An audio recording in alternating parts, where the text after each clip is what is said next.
அனைவருக்கும் வணக்கம். என் லைஃப்பில் இந்த மாதிரி ஒரு பெயின்ஃபுல்லான ஒரு சுச்சுவேஷனை நான் ஃபேஸ் பண்ணதே கிடையாது. மனசு முழுக்க வலி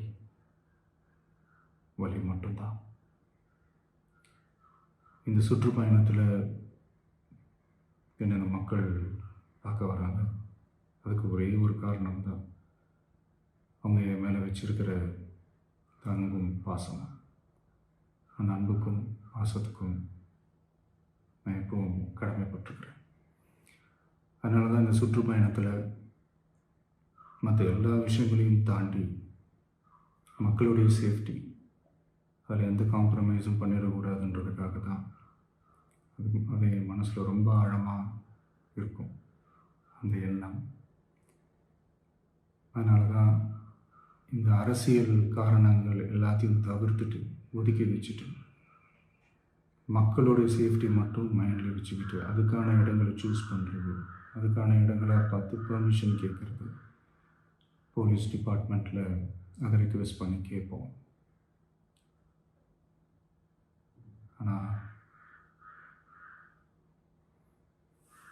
நடக்கக்கூடாதது நடந்துருச்சு. நானும் மனுஷன் தானே. அந்த நேரத்தில் அத்தனை பேர் பாதிக்கப்பட்டு இருக்கும்போது எப்படி அந்த ஊரை விட்டுட்டு என்னால் கிளம்பி வர முடியும்?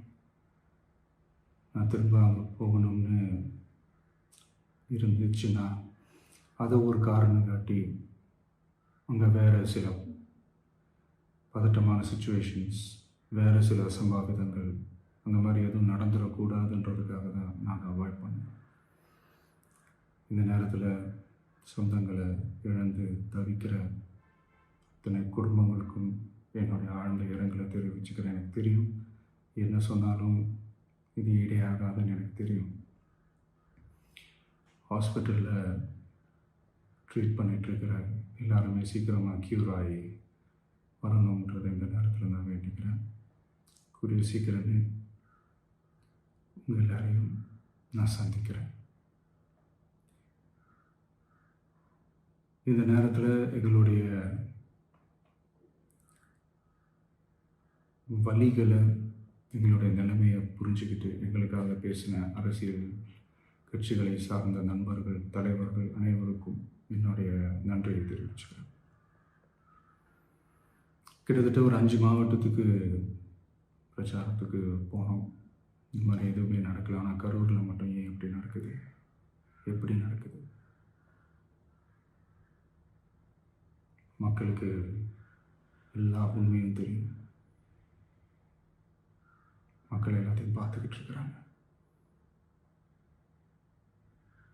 கரூரை சேர்ந்த அந்த மக்கள் அந்த உண்மையெல்லாம் வெளியில் சொல்லும்போது எனக்கு கடவுளே நேரில் வந்து இறங்கி அந்த உண்மைகள்லாம் சொல்கிற மாதிரி எனக்கு தோணுச்சு.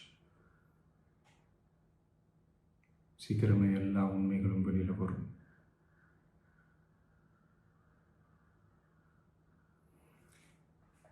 எங்களுக்கு தரப்பட்ட இடத்துல நாங்கள் போய் அந்த ஸ்பாட்டில் நின்று நாங்கள் பேசிட்டு வந்தோம். அதை தாண்டி எந்த தவறும் எங்கள் சைடில் நாங்கள் எதுவும் செய்யலை.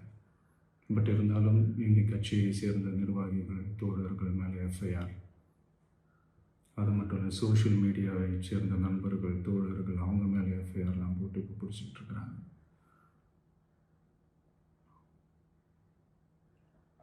சிஎம் சார்,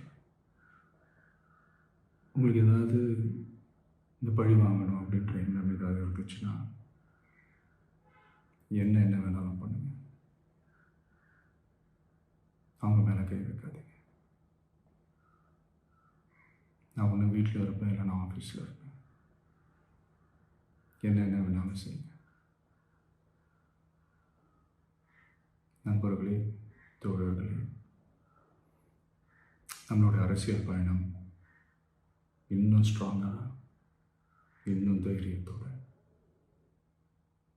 கண்டினியூ ஆகும்.